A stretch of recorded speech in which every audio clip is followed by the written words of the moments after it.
Okay, thank you Johnny. అందరికీ సుందరయ్య విజ్ఞాన తరఫున, విజ్ఞాన కేంద్రం తరఫున స్వాగతం. ఈరోజు మనం ప్రధానంగా అఫ్ఘాన్ పరిణామాల గురించి మాట్లాడుకుందాం. అందులో కేవలం అఫ్ఘాన్ పరిణామాలే కాదు, మొత్తం జో బైడెన్ విదేశాంగ విధానం ఎట్లా ఉంటుంది అనేటువంటి అంశాన్ని మనం చర్చించాల్సి ఉంటుంది. జో బైడెన్ వచ్చిన తర్వాత ఈ ఇంటర్నేషనల్ పాలసీలో మిగతా అంశాల్లో కొన్ని తేడాలు వస్తాయి, మార్పులు జరుగుతాయి అని ఆశించిన వాళ్ళకి ఈ అఫ్ఘాన్ నుంచి వాళ్ళు విత్డ్రా కావటం అనేటువంటిది అటువంటి భ్రమల్ని పటాపంచలు చేసింది. నిజానికి ఈ పాలసీ, విత్డ్రావల్ పాలసీ అనేటువంటిది ట్రంప్ పీరియడ్లో రూపొందించింది. ఈయన ఎగ్జాక్ట్గా అదే విత్డ్రావల్ పాలసీని ట్రంప్ విడిచిన చెప్పుల్లో తన కాళ్ళు దూర్చి ఇప్పుడు ఆఫ్ఘనిస్తాన్ నుంచి ఫోర్సెస్ ను విత్డ్రా చేసుకుంటున్నాడు. ఇట్లా విత్డ్రా చేసే ముందు దాని పరిణామాలు ఎట్లా ఉంటాయి అనేటువంటి అంశాన్ని జో బైడెన్ పట్టించుకోలేదు. అందువల్ల ఇప్పుడు మనం ఒక పెద్ద సంక్షోభాన్ని ఆఫ్ఘనిస్తాన్ లో, పరిసర దేశాల్లో కూడా చూస్తున్నాం. చుట్టుపక్కల ఉండేటువంటి దేశాలన్నీ కూడా అక్కడ ఏం జరుగుతుంది, అక్కడ ఇండియన్స్ ఉన్నారు, పాకిస్తానీలు ఉన్నారు, మిగతా అనేక దేశాలకు సంబంధించినటువంటి మనుషులు ఉన్నారు, సాంకేతిక నిపుణులు ఉన్నారు, వీళ్ళంతా ఏమిటి అనేటువంటిది ఒక పెద్ద సమస్యగా ఉంది. అదే కాకుండా గతంలో ఉన్నట్టుగా మూర్ఖమైనటువంటి పద్ధతుల్లో తాలిబాన్ లేదు అని అనుకుంటున్నప్పటికీ దాన్ని ఎంత నమ్మాలో అనేది ఎవరికి అర్థం కావట్లేదు. చాలా తలపడినటువంటి దౌత్యవేత్తలకు కూడా ఈ తాలిబాన్ ఎటువంటి షేప్ తీసుకుంటుంది అనేటువంటిది అర్థం కానటువంటి విషయంగా ఉంది. సరే, తాలిబాన్తో ఎటువంటి సంబంధాలు పెట్టుకోవాలి అనేటువంటిది కూడా ఇప్పటికీ మన గవర్నమెంట్ కూడా డిసైడ్ చేయలేదు. గతంలో జాన్ ఎఫ్ కెనడీ అధ్యక్షుడైనప్పుడు కూడా ఇటువంటిదే జరిగింది. ఆయన అధ్యక్షుడు కాగానే క్యూబాలో ఉండేటువంటి బే ఆఫ్ పిగ్స్ మీద దాడి చేశాడు, చొరవ అంటే దాడి చేసి దాన్ని ఇది చేశాడు. ఈయన ఎగ్జాక్ట్ అదే కానీ విత్డ్రా చేసుకున్నాడు, ఆయన దాడి చేశాడు. ఆయన కూడా గత ప్రభుత్వం నిర్ణయం చేసిందో దాన్ని అమలు చేశాడు. ఇప్పుడు ఈయన కూడా ఇదే చేస్తున్నాడు. ఇది ఒక విధంగా మిగతా ప్రభుత్వాలకు కూడా, ఎవరైతే అమెరికా మిత్రులు అనేటువంటి ప్రభుత్వాలు ఉన్నాయి, యూకే కానీ, ఫ్రాన్స్ కానీ, జర్మనీ కానీ, ఇవన్నీ కూడా పూర్తిగా చర్చించి చేశాడా, సమీక్షించి చేశాడా అనేటువంటి అనుమానాలు వ్యక్తం చేస్తున్నట్లుగా మనకు పత్రికల్లో వార్తలు వస్తున్నాయి. ఏమైనా ఇది ఒక విపరీతమైనటువంటి పరిణామము. అక్కడి నుంచి విత్డ్రా అవుతే, అమెరికన్ ఫోర్సెస్ విత్డ్రా అవుతే వెంటనే తాలిబాన్లు ప్రవేశిస్తారు కాబుల్లోకి, వాళ్ళు ప్రభుత్వాన్ని హస్తగతం చేసుకుంటారు అనేటువంటిది మనకు వాళ్ళకి అంచనా ఉండాలి. అంచనా ఉన్నా కూడా ఇవన్నీ పట్టించుకోలేకుండా విత్డ్రా చేశారు. ఒక్కసారిగా విత్డ్రా చేయడంతో వాళ్ళు క్రమక్రమంగా కాబుల్ దాకా వచ్చేసి ప్రభుత్వాన్ని స్వాధీనం చేసుకున్నారు. అక్కడ ఉన్నటువంటి ప్రెసిడెంట్ అష్రఫ్ ఘనీ వాడు పలాయనం చిత్తగించేశాడు, యూఏకి వెళ్ళిపోయాడు. ఇక్కడ ప్రజలు ఏమవుతారు, అఫ్ఘాన్ల పట్ల తనకేం బాధ్యత లేదా అన్నట్టుగా జో బైడెన్ ఎట్లా చేశాడో ఇతను కూడా అదే పద్ధతుల్లో చేసినట్టుగా మనకు కనపడుతుంది. ఇది ఆయన జో బైడెన్ అధికారంలోకి రాగానే ఒక విషయం చేశారు. అదేంటంటే ప్రపంచంలో డెమోక్రసీస్ ను ఎస్టాబ్లిష్ చేయడానికి మేము రష్యాకు చైనాకు వ్యతిరేకంగా పోరాడతాం, అక్కడ డెమోక్రసీ తెస్తాము అని చెప్పాడు. మరి ఇక్కడ ఇది ఏం డెమోక్రసీ ఏంటి అనేటువంటిది మనం పరిశీలించుకోవాల్సినటువంటి అవసరం. ఒక ఫండమెంటలిస్ట్ ఫోర్సెస్ని అక్కడ అధికారంలోకి వచ్చేటట్టుగా చేశారు. సో వీటన్నింటి మీద ఈరోజు మనం చర్చిస్తున్నాము. అమెరికా విదేశాంగ విధానము, దాని ప్రభావం, ప్రపంచం మీద దాని ప్రభావం ఏమిటి అనేటువంటిది చర్చిస్తున్నాం. దీనికి లెఫ్ట్ వార్డ్ చీఫ్ ఎడిటర్ అయినటువంటి ప్రొఫెసర్ విజయ్ ప్రసాద్ గారు, ఆయన యుఎస్ నుంచి ఇప్పుడు మాట్లాడుతున్నారు. ఆయన ఈ విదేశీ దౌత్య వ్యవహారాలు వీటన్నింటిలో మంచి నిపుణుడు. ఎప్పటికప్పుడు ఆయన స్టడీ చేస్తాడు, అనేక పుస్తకాలు కూడా రచించారు. కనుక ఆయన ప్రసంగాన్ని మనం విందాం. ముందు 45 నిమిషాల పాటు ఆయన ప్రసంగిస్తారు. కామ్రేడ్ వీరయ్య దాన్ని తెలుగులోకి అనువదిస్తారు. ఆ తర్వాత ప్రసంగం తర్వాత ఎవరికైనా ఏమైనా ప్రశ్నలు ఉంటే ఆ ఫేస్బుక్ కామెంట్ మీద మీ ప్రశ్నలు నమోదు చేస్తే వాటికి కూడా విజయ్ ప్రసాద్ గారు సమాధానాలు ఇస్తారు. Now I request comrade Vijay Prasad to take mic. Comrade, it's a pleasure to be with you at Nava Telangana for many reasons. One is that, I am happy to say that Leftward has republished an Ejaz Ahmed title on imperialism, and I know that Nava Telangana has a terrific collection from Ejaz on the current world situation. So I'm happy to mention that book again. And I know I'm soon going to publish a review of it. This is a public a commitment. Pardon? I know that. Coming to that. The second thing is that, we have in the left movement in India now 100 years old, several important leaders, theorists, thinkers, and there's been a lack of study around the country, in my feeling, of some of these very original thinkers. People know the work of EMS, people know about Sundarayya, Comrade Sundarayya, but their work is not often studied very much. So the second reason I'm so happy is that the work done by Sundarayya Vignana Kendram is so important to put forward the theory developed by some of the early communist figures in India.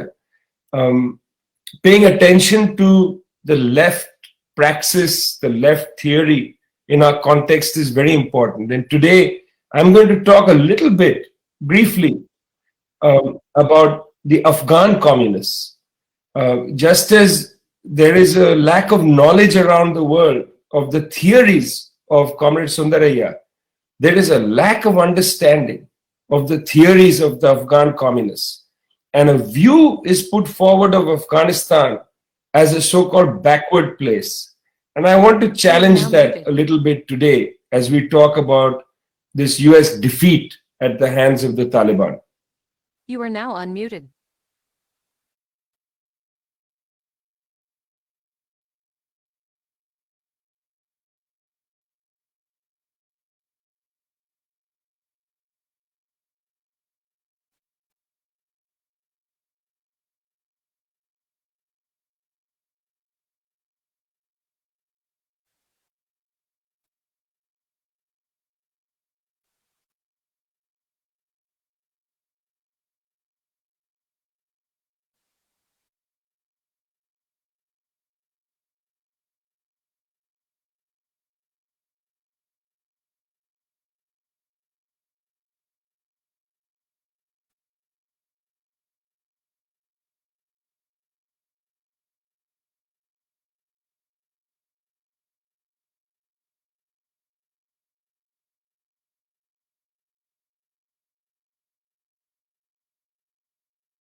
I'm going to take this time to talk about 4 different things.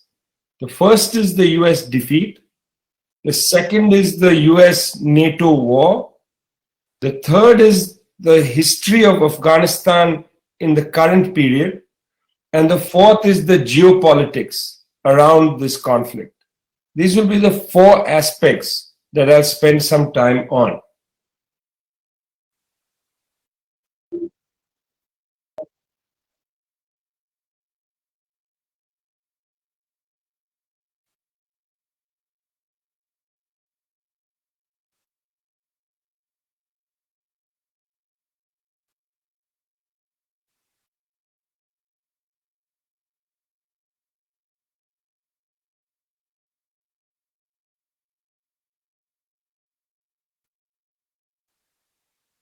So the first part on defeat, I've written about this in the current issue in People's Democracy.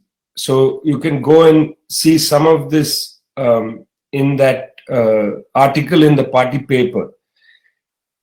The United States has fought three major wars in the last 20 years and has been defeated in each of these wars. The first war was in Afghanistan. The US started to bomb Afghanistan in October 2001.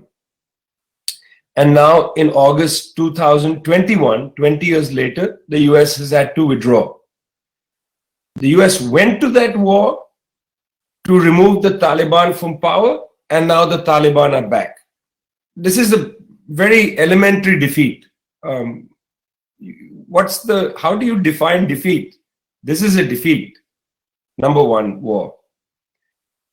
About 2 years into the Afghan war, the war on Afghanistan, the United States started a war against Iraq in March of 2003. In 2011, the Iraqi parliament refused to allow US troops to operate on Iraqi soil unless they came under Iraqi law. Now, not only did the Iraqi parliament essentially eject US troops from most of Iraq, but also the Iraqi government has closer ties to Iran than they have to Washington, D.C. Now, it's also true that in northern Iraq, near Kirkuk and so on, the United States maintains a military presence. But this is an arrangement with the Kurdish Autonomous Region. Iraq war has been a defeat for the United States. It was not able to produce a pro-Western government. And the third war in 2011, United States and NATO went to war against Libya, destroyed Libyan institutions. At the end of the war, roughly 2011, left behind a chaotic country where the Turkish government, the United Arab Emirates, Saudi Arabia are dominant. The United States has no role there. They don't even have a real embassy. The three wars, Afghanistan, Iraq, Libya, three defeats for the United States.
Hello Veeraiah garu, మీ voice రావట్లేదంట.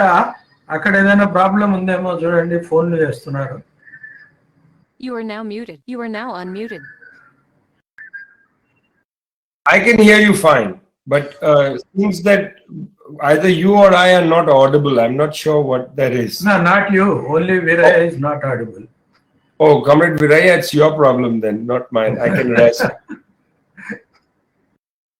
అడగండి జానీని, పక్కన ఉన్నాడుగా.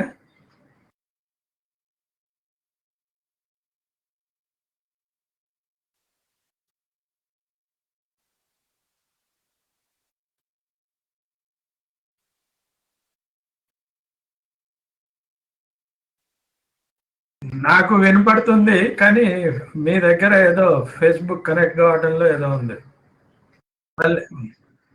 మళ్ళీ ఆయన మాట్లాడేది వినపడుతుందట.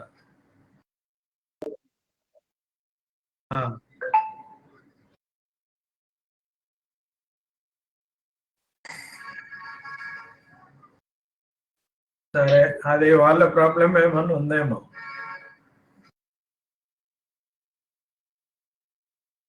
అది ఎట్లా చేస్తాం కానీ.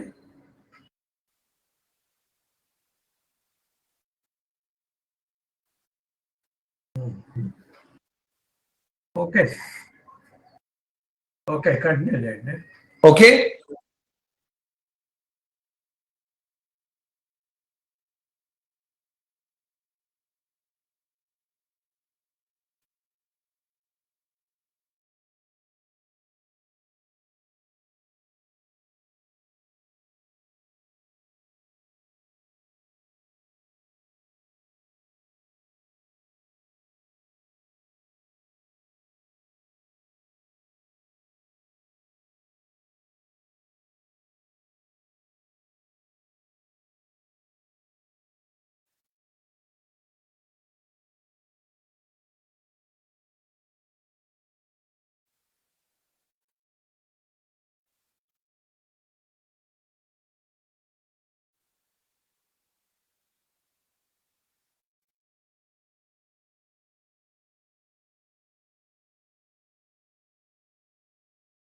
You are now muted. You are now unmuted.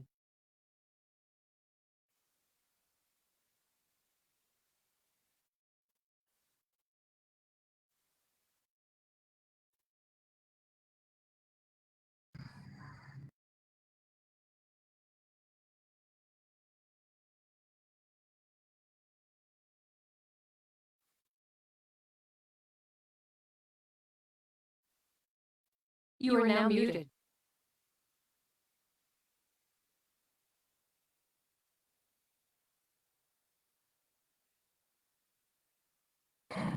Me mic off లో ఉంది.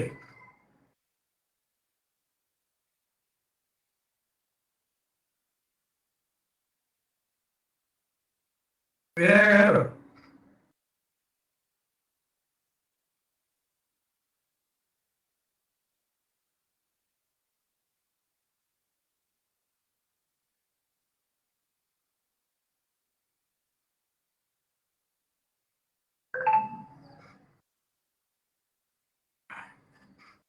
వీరయ్య గారు వినపడుతుందా? You are now unmuted.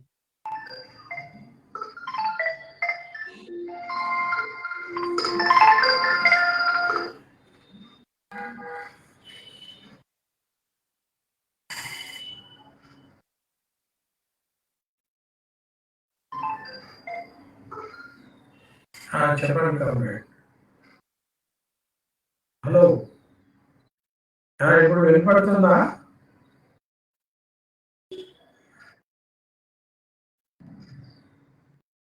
You are now muted.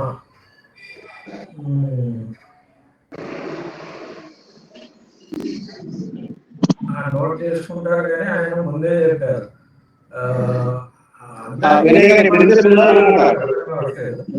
నేను పని చేస్తాను, మీకు లింక్ పంపిస్తాను కంప్యూటర్ మీద. నా మీద ఈ లింక్ కూడా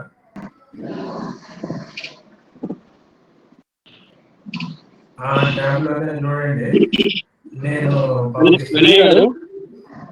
ఓకే, రెండింటిలో వినపడ్డాను కదా. Oh. ఇప్పుడు చూడండి, ఫోన్ ఆన్ చేశాను.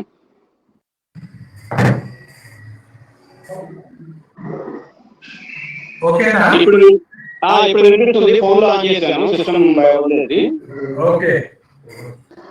సో మిత్రులారా, ఈ గత 20 సంవత్సరాల కాలంలో అమెరికా సాధించినటువంటి 3 ప్రధాన యుద్ధాల్లో కూడా అమెరికా పరాజయం చెందింది అనేది సారాంశం. ఆఫ్ఘనిస్తాన్ లోను, ఇరాక్ లోను, లిబియాలోను 3 దేశాల్లోనూ పరాజయం పొందింది. పశ్చిమాసియా ప్రాంతంలో అడుగుపెట్టు కోసం ప్రయత్నం చేసినటువంటి అమెరికా చివరికి ఆ పశ్చిమాసియా ప్రాంతం మొత్తం నుంచి కూడా తన రాజకీయ ప్రాబల్యాన్ని తగ్గించుకుంటూ ఉన్న పరిస్థితి ఇప్పుడు మనం చూస్తున్నాం. చేస్తాం. Okay, so these 3 defeats in Iraq, Libya, Afghanistan demonstrate that despite the fact that the United States continues to have the most powerful military, it has the largest base structure, it has the most lethal weaponry. Despite all that, it doesn't have the political capacity to win a war. We should make a distinction between this. United States can bomb any country, obliterate any city, but that doesn't mean it can win a war. Wars are not won by military force alone. Wars are won politically. And the United States never won the Iraq war, the Libya war, or the war against Afghanistan politically. In the same way as the US has suffered defeats in Venezuela, in Bolivia, and in Cuba. You must understand the difference between overwhelming military power and the slow attrition of US political authority. We are seeing the attrition of US political authority, but thus far we are not seeing any decrease in the lethality, the lethalness of US military power. I think what these wars have shown us is the fragility of US political authority. But we should not underestimate the power of the United States to continue to hammer at countries through various hybrid war technologies. Shall I? Yes. Yeah. ఈ 3 యుద్ధాల్లో America పరాజయాన్ని కనుక మనం పరిశీలిస్తే కారణాలు వెతకాల్సి ఉంటుంది. America ఉన్నటువంటి దేశాలన్నింటిలోనూ అత్యధిక సైనిక బలగాలు, ఆర్థిక వనరులు, అణ్వాయుధాలు కలిగినటువంటి దేశం. అయినప్పటికీ ఈ 3 చిన్న దేశాలపైన యుద్ధం సాగించేటప్పుడు రాజకీయ విజయాన్ని సాధించలేకపోయింది. అమెరికా ఆధిపత్యాన్ని నిలబెట్టుకోవడం, నిరూపించుకోవడం ఈ 3 యుద్ధాల్లో కూడా మనం అమెరికా వైఫల్యాన్ని చూస్తున్నాం. ఈ పరిణామాలన్నీ మనం ఒక అంచనా రావడానికి ఉపయోగపడితే అమెరికా అంతర్జాతీయంగా సూపర్ పవర్ అన్న తన అధికార రాజకీయానికి పౌరులు అవుతున్నటువంటి పరిణామాలుగా మనం వీటిని చూడవచ్చు. అయితే అంత మాత్రం అమెరికా అగ్రరాజ్యంగా తన శక్తిని కోల్పోయిందని మాత్రం తొందరగా అంచనాకు రావడానికి, నిర్ధారణకు రావడానికి మనం ప్రయత్నం చేయకూడదు. అది రానున్న కాలంలో మరింత వికృతంగా తయారయ్యే అవకాశం ఉంది. ఆ వికృతత్వం పెరిగే కొద్దీ విస్తృతమైనటువంటి హింస కూడా దారితీసే అవకాశాలు ఉన్నాయి.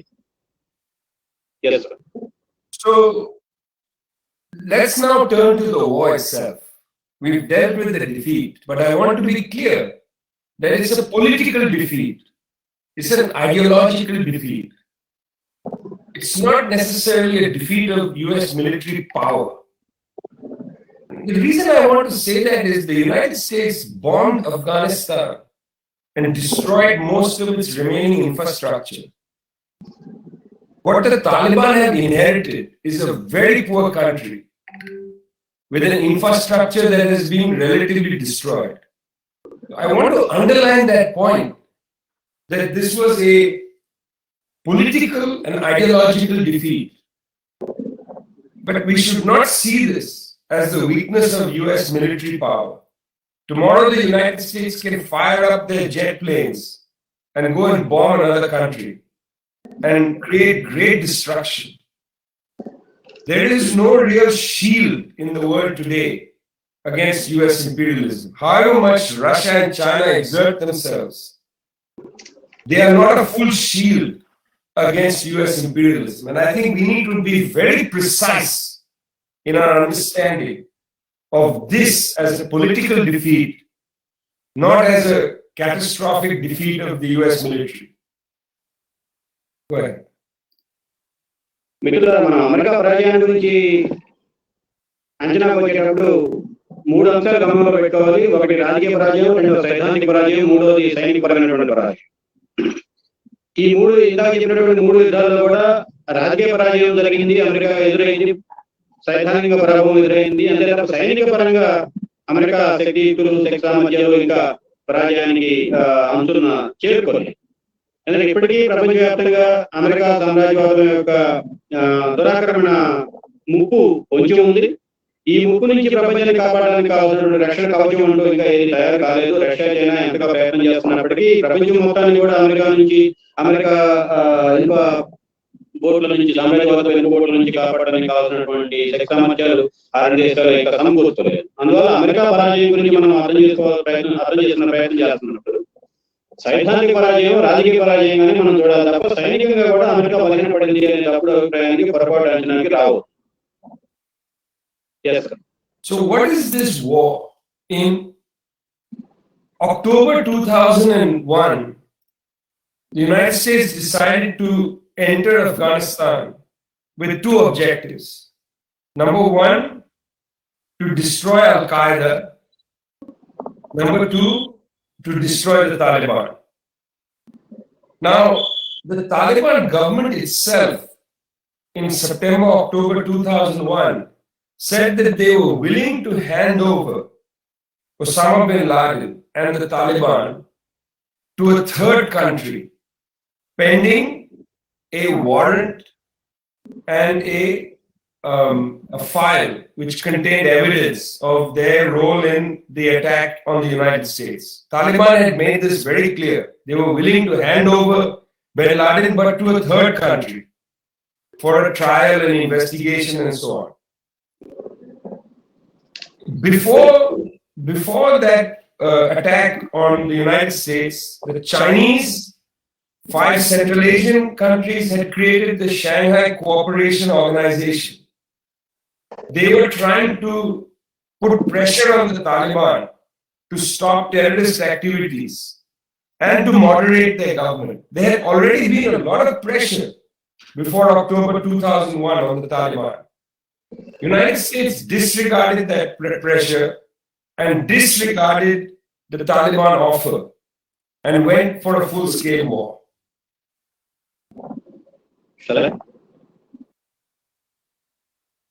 ఆఫ్ఘనిస్తాన్ జరిగినటువంటి యుద్ధం ఏంటి అనేది మరొకసారి మనం పునరావలోకనం చేసుకుంటే 2 లక్ష్యాలతో ఆఫ్ఘనిస్తాన్ లో యుద్ధానికి అమెరికా దిగింది. మొదటి లక్ష్యం అల్-ఖైదాని నాశనం చేయడం, రెండో లక్ష్యం అల్-ఖైదాకి ఆశ్రయించినటువంటి తాలిబాన్ ప్రభుత్వాన్ని నాశనం చేయడం. ఈ 2 లక్ష్యాలు ఏమైనా సాధించింది అనేది మనం ప్రస్తావించుకున్నాం.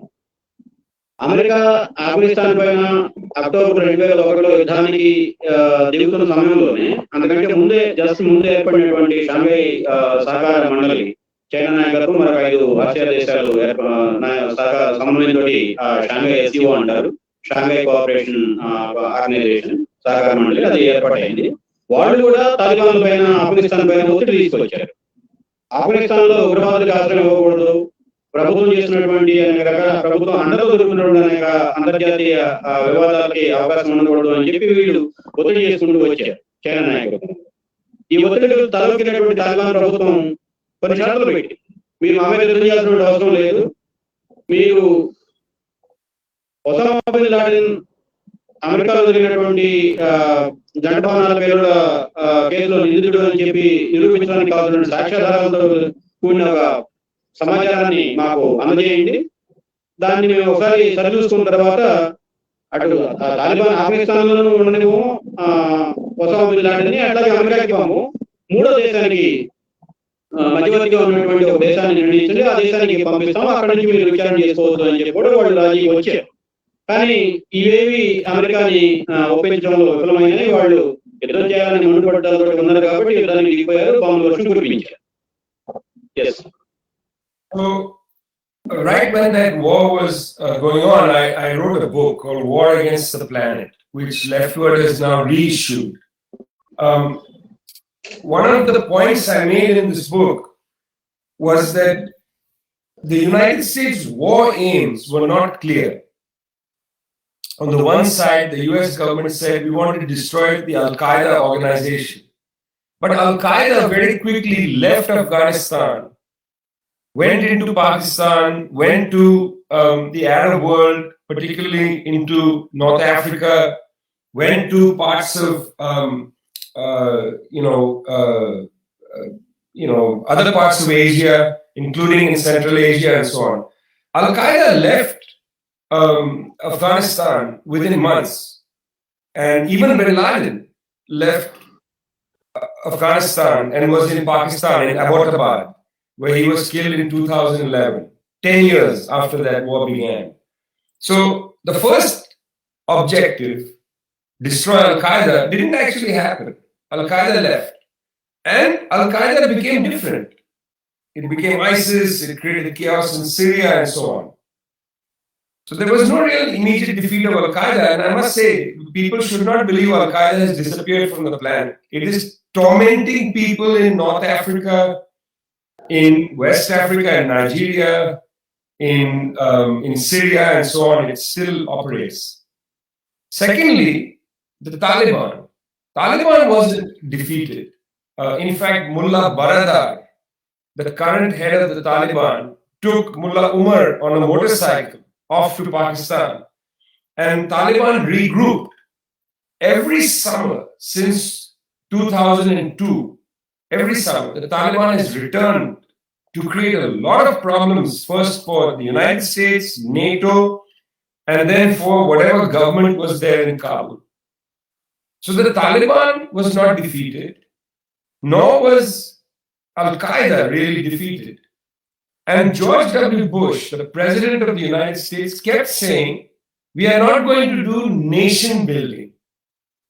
And I'm going to talk about that in a minute, but what are you doing then if you occupy a country for 20 years? What are you doing if you're going to spend $2 trillion on that country? What are you doing if not nation building? So the United States from the beginning had an incoherent political objective, which it was not able to meet. ఆఫ్ఘనిస్తాన్పై యుద్ధం ప్రకటించేటప్పుడు అమెరికాకి లక్ష్య శుద్ధి లేదు, లక్ష్యాల పట్ల స్పష్టత లేదు. ఏం సాధించాలి, ఏ లక్ష్యం కోసం యుద్ధాన్ని యుద్ధరంగంలోకి మనం ప్రపంచంలో అవుతున్నాం అనే విషయం మీద అమెరికాకి స్పష్టత లేదు. ఇదే విషయాన్ని ప్రసాద్ గారు 2002 తొలి మాసాల్లో భూమండలం పైన యుద్ధం అనే పేరు మీద ఆఫ్ఘనిస్తాన్ యుద్ధం గురించి, అక్కడ జరుగుతున్న పరిణామాల గురించి విపులంగా రాశారు. దాంట్లో కనిపిస్తున్నటువంటి అంశాలు ఇప్పటికీ మనం రుజువవుతున్నవి. అమెరికా మొదటి లక్ష్యం అల్-ఖైదాని అంతం చేయడం, ఆఫ్ఘనిస్తాన్ నుంచి దాన్ని నిర్మూలించడం. కానీ జరిగింది ఏమిటి? యుద్ధం మొదలైన కొద్ది నెలలకే అల్-ఖైదా పాకిస్తాన్కి వలసపోయింది. మొత్తం వాళ్ళ స్థావరాలన్నీ కూడా పాకిస్తాన్కి మారిపోయినాయి. అక్కడి నుంచి ఇతర పశ్చిమ ఆఫ్రికా ప్రాంతానికి, అట్లాగే ఆగ్నేయ ఆఫ్రికా ప్రాంతానికి, నైజీరియా లాంటి దేశాల్లోకి వెళ్ళి వాళ్ళు అక్కడ నానా బీభత్సాన్ని సృష్టిస్తున్నారు. కాబట్టి అల్-ఖైదా అంతం కాలేదు. 10 సంవత్సరాల పాటు యుద్ధం చేసిన తర్వాత పాకిస్తాన్ లో ఎక్కడో కొండ గుహలో దాక్కున్నటువంటి ఒసామా బిన్ లాడెన్ చంపినంత మాత్రం అల్-ఖైదా అంతమైందని చెప్పి మనం అనుకోవడం కరెక్ట్ కాదు. రెండవది, తాలిబాన్ శకానికి ముగింపు పలకడం రెండో లక్ష్యం అమెరికా ప్రకటించింది. తాలిబాన్ కూడా అల్-ఖైదానే పాకిస్తాన్ సరిహద్దుల్లోకి వచ్చి అక్కడ స్థావరాల్లో రక్షణ పొందారు, శిక్షణ పొందారు. ప్రతి ఏటా వేసవి కాలంలో వాళ్ళు 2002 సంవత్సరం నుంచి ఇప్పటి వరకు ప్రతి ఏటా వేసవి కాలంలో వాళ్ళు వాళ్ళ శక్తియుక్తులు, సామర్థ్యాలన్నింటినీ కూడా మళ్ళీ పునరేకీకరించుకుంటున్నారు, తిరిగి సమావేశాలు అవుతున్నారు, వ్యవహారాలు రచించుకుంటున్నారు, కొత్త దాడి సిద్ధం అవుతున్నారు. ఆ రకంగా ఆఫ్ఘనిస్తాన్ లో ఉన్నటువంటి ఏ ప్రభుత్వం వచ్చినా వాళ్ళకి, నాటో సేనలకి, అదేవిధంగా అమెరికాకి, వీళ్ళందరికీ కూడా తాలిబాన్లు తలనొప్పిగా మారారే తప్ప తాలిబాన్ సమస్య పరిష్కారం కాలేదు. తాలిబాన్లకి నాయకుడిగా ఉన్నటువంటి ముల్లా ఉమర్ ని ఇప్పుడు నాయకుడు ఉన్నటువంటి బరాదా అతను మోటార్ సైకిల్ మీద ఎక్కించుకొని దేశం వదిలిపెట్టి తీసుకెళ్లి రక్షణ స్థావరానికి చేర్చాడు. ఈవేళ మొత్తం తాలిబాన్ వ్యవహారాలన్నింటినీ కూడా రెండవ నాయకుడు బరాదా సమన్వయం చేస్తున్నాడు. ఈ విషయాలను పరిశీలించినప్పుడు మనకి స్పష్టంగా అర్థమయ్యేది ఒకటి, అమెరికా తాను పెట్టినటువంటి లక్ష్యాల పట్ల స్పష్టత లేకుండా యుద్ధంలో దిగింది. ఆ పరిమితమైనటువంటి లక్ష్యాలను సాధించడంలో కూడా విఫలమైంది. జార్జ్ బుష్ ఒక మాట చెప్పాడు అప్పట్లో, మేమేమి ఆఫ్ఘనిస్తాన్ని పునర్నిర్మించడం కోసం యుద్ధం చేయడం లేదు అని చెప్పినాను. 20 సంవత్సరాల పాటు ఆ దేశాన్ని ఆక్రమించి ఆ దేశంలో నవనాళ్లు నీ చేతిలో పెట్టుకుని పరిపాలన సాగించడానికి ప్రయత్నం చేసిన తర్వాత ఆ దేశాన్ని పునరుద్ధరించడానికి కాకపోతే పునర్నిర్మించడానికి కాకపోతే ఇక దేనికోసం చేసినట్టు ఆ విషయాలు ముందు చర్చిస్తున్నాం. So the United States spent 2.3 trillion US dollars on something. They said they are not nation building, but they spent 2.3 trillion US dollars. That's a lot of money. $88 billion was spent on building the Afghan National Army. $88 billion. Now, 20 years have gone by. Here are the latest statistics. Pay attention to these. These are important. Number one, in these 20 years, the number of Afghans living in poverty has doubled in these 20 years. Secondly, more than 1/3 of Afghans struggle with hunger. Thirdly, half of Afghans have no drinking water. Fourthly, 2/3 of Afghans have no electricity. 2/3 of Afghans have no electricity. And finally, in this period, poppy cultivation has tripled. Now, $2.2 trillion spent on Afghanistan by the United States government. The social condition of the people is terrible at the end of this 20-year occupation. Secondly, you spent $88 billion building a military of 300,000. When the Taliban started to advance earlier this year, that military just disappeared. In fact, a US government study from 2016 found that among the 300,000 troops, Afghan National Army troops, 42,000 were so-called ghost soldiers.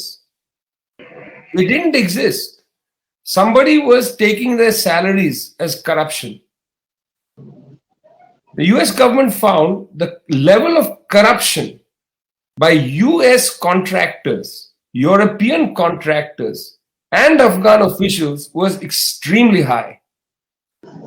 Comrades, Bush said we are not nation building, but they spent $2.3 trillion in these 20 years.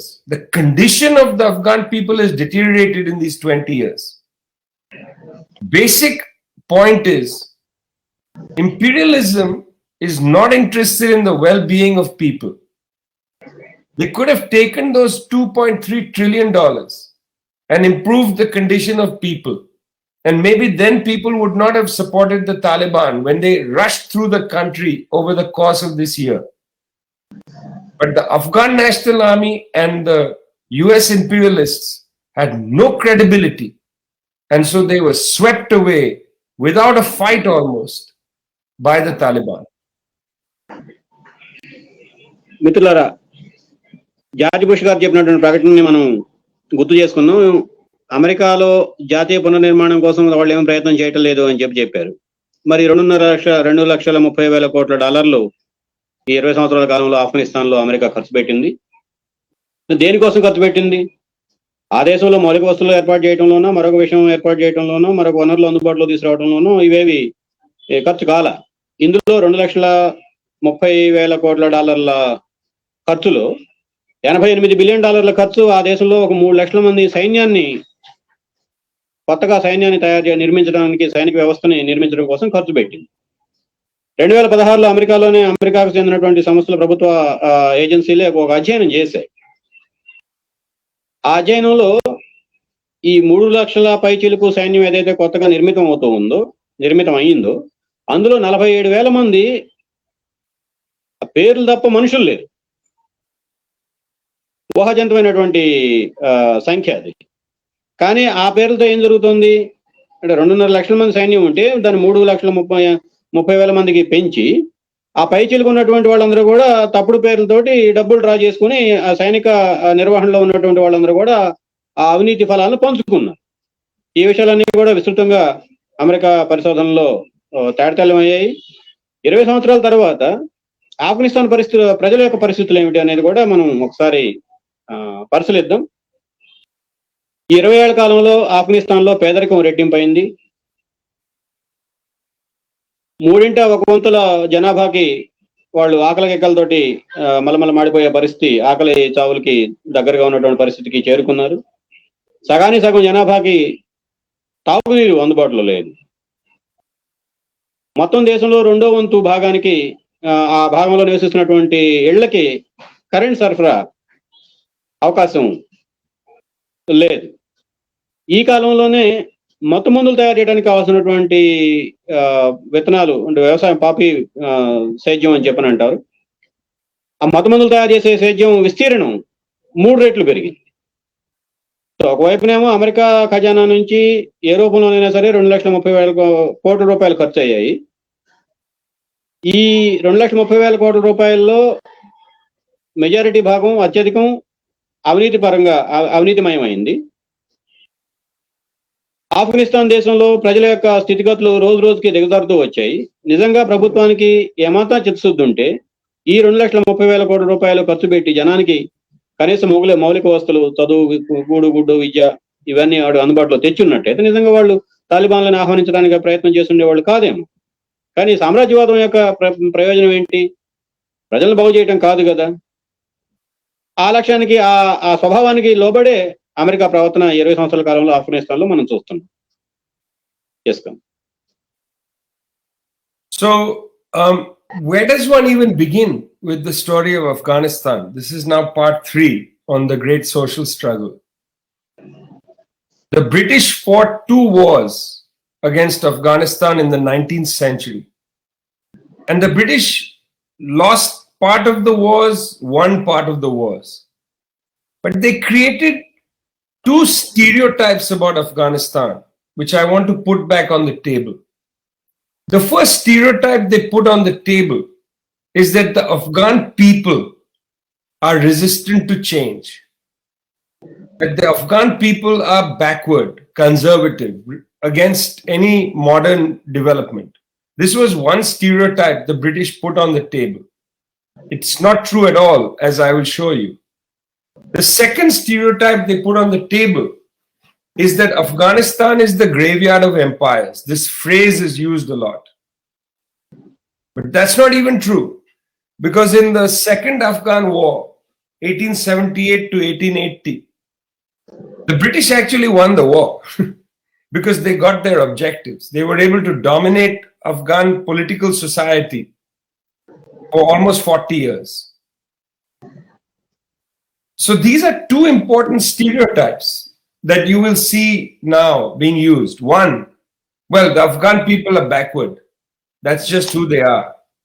And secondly, that it's the graveyard of empire. So you don't need to worry about this defeat. It's not the United States that was defeated. It's that Afghanistan is impossible to conquer. These are 2 stereotypes that come from the 19th century, when the British went and conducted 2 very, ruthless wars, the first Afghan war and the second Afghan war. So in that sense, we have to be careful not to fall into the stereotype of saying Afghanistan is backward, or that this is not really a defeat for the United States. It's actually just the Afghans again defeating invaders. మిత్రులారా, ఇప్పుడు మనం చూస్తున్నది ఆఫ్ఘనిస్తాన్ మీద జరిగినటువంటి 3వ యుద్ధం. ఇంతకుముందు 19వ శతాబ్దం చివరిలో బ్రిటిష్ సామ్రాజ్యవాదం అగ్రశక్తిగా ప్రపంచంలో వెలుగొందుతున్నటువంటి కాలంలో మొదటి ఆఫ్ఘన్ యుద్ధం జరిగింది, రెండో ఆఫ్ఘన్ యుద్ధం జరిగింది 1878-1880 మధ్య కాలంలో. మొదటి ఆఫ్ఘన్ యుద్ధంలో బ్రిటిష్ సామ్రాజ్యం ఓడిపోయింది, రెండో ఆఫ్ఘన్ యుద్ధంలో గెలిచింది. ఇప్పుడు మనం చూస్తున్నది మూడవ యుద్ధం. ఆ కోణంలో పరిశీలిస్తే ఈ రెండు యుద్ధాల తర్వాత ప్రపంచవ్యాప్తంగా ఒక రకమైనటువంటి ఒక మోస వాదనలు ముందుకు వచ్చాయి. అందులో రెండు వాదనలు, ఆ మోస పద్ధతిలో ఉన్నటువంటి రెండు వాదనలు ముందుకు వచ్చాయి. ఒక వాదన ఏమిటి, అసలు ఆఫ్ఘనిస్తాన్ ప్రజలు మార్పుకి ఏమాత్రం సిద్ధంగా లేరు, వాళ్ళు ఆటవిక తెగలు, ఇంకా అక్కడే ఉండదలుచుకున్నారు, అట్లాగే బతకదలుచుకున్నారు, ఆధునీకరణకి ఏమాత్రం దరిజారడానికి అవకాశం ఇవ్వట్లేదు అనేది ఒక వాదన. ఇది పచ్చి అబద్ధం. ఆఫ్ఘనిస్తాన్ సమాజం అన్ని సమాజాలతో పాటే తన స్థాయి, తన శక్తి సామర్థ్యాలకు అనుగుణంగా ఎంతో కొంత పురోగమించింది. దాని విషయాలు ముందు వస్తాయి. ఇక రెండో వాదన ఏమిటి, ఆఫ్ఘనిస్తాన్ మహా సామ్రాజ్యాలన్నింటినీ మట్టి కనిపించినటువంటి దేశంగా ఉంది అని చెప్పి రెండో వాదన.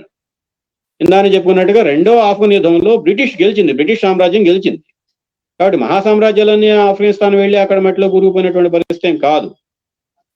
ఇప్పుడు కొత్తగా ఏం చెప్తున్నారు, అసలు ఆఫ్ఘనిస్తాన్ని జయించటం సాధ్యం కాని విషయం, ఇదేదో అమెరికా విఫలం చెందింది సైనికంగా కానీ రాజకీయంగా కానీ సైద్ధాంతికంగా కానీ విఫలం చెందింది అని చెప్పి మనం భావించాల్సిన అవసరం లేదు. ఆ మట్టికి ఉన్న లక్షణం అని చెప్పి అంటాం కదా, ఆ మట్టికి ఉన్నటువంటి లక్షణమే అది, ఆ మట్టి ఎవరికి లొంగేది కాదు, కాబట్టి ఇది అమెరికా పరాజయం కింద భావించాల్సిన అవసరం లేదు అని ఈ రకాలైనటువంటి వాదనల మాటన తాము చేయదలసినటువంటి తప్పుడు పనులన్నింటినీ కప్పిపుచ్చుకుంటున్నాయి సామ్రాజ్యవాద శక్తులు. చేసుకోండి. So Afghanistan actually has its own history. It doesn't have a history that's only about what the imperialists did. It has its own history. In 1911, a very important Afghan intellectual, Muhammad Tarzi, who had been exiled with his family to the Ottoman Empire, returned to Kabul and started a magazine, a Torchlight magazine, in which he raised a number of interesting issues of social reform. Mahmud Tarzi's family was close to the king of Afghanistan, Habibullah. In fact, Tarzi and Asma Khanum, who was born in Syria and had married Mahmud Tarzi, their daughter Sundarayya married the son of the king, King Habibullah. The son of the king becomes the next king in 1919. His name is Amanullah. And they open a period of social reform, including girls' education and so on. This starts independent of the imperialists. This starts because the Afghan people understand their own trajectory of social development. From the rule of Amanullah, 1919, right up to the execution of Muhammad Najibullah, the last communist president of Afghanistan in 1996.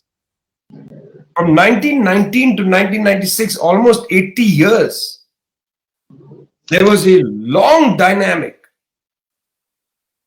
of social transformation in Afghanistan, including the writing of 4 constitutions from 1923 to 1990. 5 constitutions.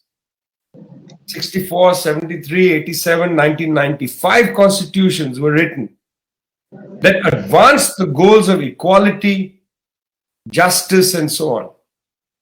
This dynamic precedes the communists.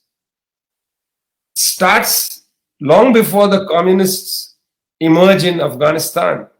And it's rooted in Afghan society. It's not alien to Afghan society.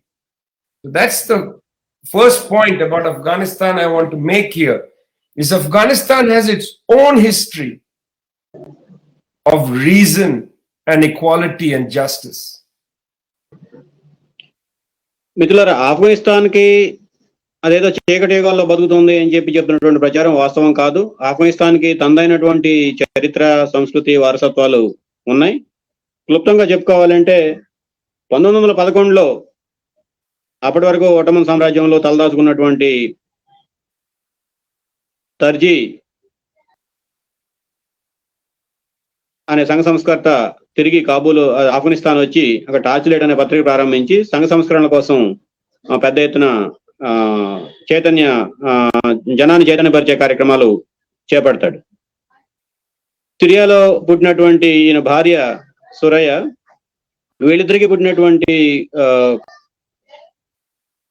సురయ్యని Afghanistan రాజు హబీబుల్లా కొడుకు అమానుల్లాకి చేసుకుంటారు. ఆ రకంగా ఒక రాజరిక ప్రభువులకి సన్నిహిత సంబంధాలు, కుటుంబ సంబంధాలు కలిగినటువంటి సంఘ సంస్కర్త తర్జీ 1911తో మొదలుపెట్టి 1996లో నజీబుల్లాని అంటే కమ్యూనిస్టు నాయకుడిగా ఉండి ప్రభుత్వాన్ని ఏలినటువంటి నజీబుల్లాని ఉరిదీసేంత వరకు దాదాపు 80 సంవత్సరాల పాటు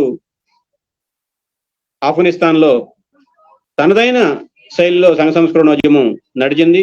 5 సార్లు రాజ్యాంగాన్ని రూపొందించుకున్నారు. సమన్యాయం, సమాన హక్కులు, బాలికల విద్య, మహిళలకు సంబంధించినటువంటి ప్రత్యేక రక్షణలు, హక్కులు, అవకాశాలు, ఇటువంటి అనేక అంశాలకు సంబంధించి ఒక ప్రగతిశీల ప్రజాతంత్ర స్వభావాలుగా ఈ రోజు మనం చెప్పుకుంటున్నటువంటి అన్ని అంశాలకి ఆ సంఘ సంస్కరణోద్యమం పునాదులు వేసింది. కాబట్టి ఆఫ్ఘనిస్తాన్ ఏదో చీకటి కాలంలో, చీకటి యుగంలో బతుకుతోంది, ఆటవిక తెగల దశల్లో బతుకుతోంది అన్న సామ్రాజ్యవాదుల ప్రచారం కరెక్ట్ కాదు. చేసుకోండి. So in the 1960s, the communists in Afghanistan started to play a very important role alongside the elites, liberals and others to build a mass agenda for social reform. The previous social reform agenda was largely an elite agenda, starting girls' education in Kabul, women into government service, and so on. The communists deepened the social reform agenda with two principal demands. First, land reform. Second, mass literacy. And in mass literacy, emphasis was placed on women's emancipation. Our comrade Anahita Ratebzad founded the Organization of Democratic Women,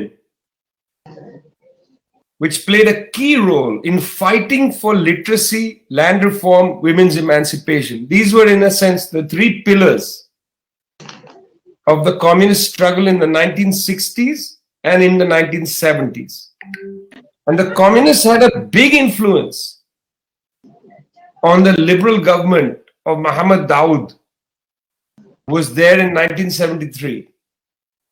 Communists had a big influence in that government, pushing it to adopt parts of the communist agenda. Again, mass literacy, land reform, and women's emancipation. మిత్రులారా, ఈ దాదాపు 80 సంవత్సరాల సంఘ సంస్కరణోద్యమాలని మనం లోతుగా పరిశీలించినప్పుడు 2 ధోరణులు కనిపిస్తాయి, 2 దశలు కనిపిస్తాయి. 1911 నుంచి 1960 వరకు జరిగినటువంటి సంఘ సంస్కరణోద్యమం ప్రధానంగా కులీన వర్గాల కుటుంబాల్లో ఉన్నటువంటి మహిళలకి విద్యను అందించడం, వాళ్ళ మధ్య స్త్రీ పురుషుల మధ్య సమానత్వాన్ని సాధించడం, ఇటువంటి లక్ష్యాలకు పరిమితమైంది. కానీ 1960 దశకం నుంచి ఆఫ్ఘనిస్తాన్ లో పలుకుబడి చూపించగలిగినటువంటి శక్తి కలిగి సంపాదించిన కమ్యూనిస్టులు ఈ సంఘ సంస్కరణోద్యమానికి ఒక కొత్త కోణాన్ని తీసుకొచ్చారు. వీళ్ళు 3 అంశాలని ప్రధానంగా ముందుకు తీసుకొచ్చారు ఈ సంఘ సంస్కరణోద్యమంలో భాగంగా. ఒకటి భూ పంపిణీ, భూ సంస్కరణలు. రెండవది సార్వత్రిక వయోజన విద్య. సార్వత్రిక వయోజన విద్యలో భాగంగానే మహిళా విముక్తి. ఆఫ్ఘనిస్తాన్ కమ్యూనిస్ట్ ఉద్యమంలో కీలక పాత్ర పోషించినటువంటి అన్హైదర్ మహిళ నాయకురాలు, ఆవిడ ప్రగతిశీల మహిళా సంఘాన్ని ఏర్పాటు చేసి మహిళల్లో విద్యారంగం వ్యాప్తికి పెద్ద ఎత్తున కృషి చేశారు. 1970-80 మధ్యకాలంలో అక్కడ ప్రభుత్వానికి నాయకుడిగా ఉన్నటువంటి మహమ్మద్ దావూద్ ప్రభుత్వం పైన కమ్యూనిస్టులు పెద్ద ఎత్తున ప్రభావితం చూపగలిగారు. ఈ 3 లక్ష్యాలు ఏదైతే సంఘ సంస్కరణోద్యమంలో రెండో దశగా మనం చెప్పుకుంటున్నటువంటి లక్ష్యాలు భూ పంపిణీ, సార్వత్రిక వయోజన విద్య, మహిళా విముక్తి, ఈ 3 లక్ష్యాల దిశగా కొన్ని చర్యలైనా సరే మరి దావూద్ ప్రభుత్వం తీసుకునేటట్టుగా ఆ రోజు ఉన్నటువంటి కమ్యూనిస్ట్ పార్టీ నిర్మించినటువంటి ఉద్యమం, కమ్యూనిస్ట్ పార్టీ నాయకత్వం పెద్ద ఎత్తున ప్రభావం చూపించింది. ఇది వాస్తవికమైనటువంటి ఆఫ్ఘనిస్తాన్ సమకాలీన చరిత్ర. సామ్రాజ్యవాదం మనం చెప్పే చరిత్రే చీకటి చరిత్ర కాదు.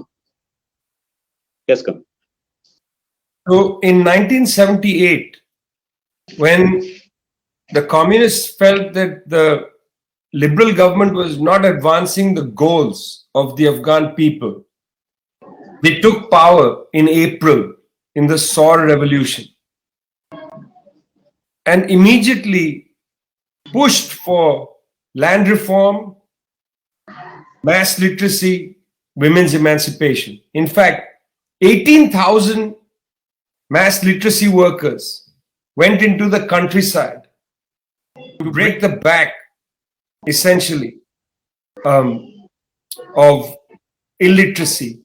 I mean, I want to say quite clearly that when the communists came to power, the literacy rate in Afghanistan was 18.6%.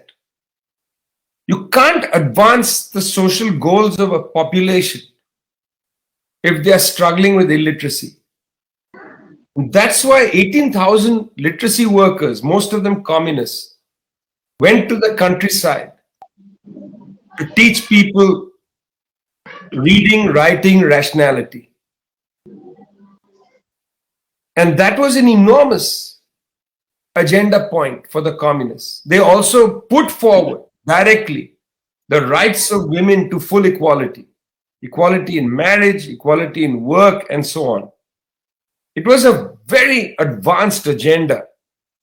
But this agenda came out of a history in Afghanistan that starts in 1911. It's wrong to say the communists imposed an agenda on Afghanistan.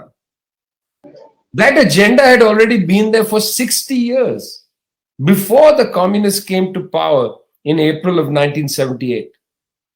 There was a constituency inside Afghanistan for that agenda.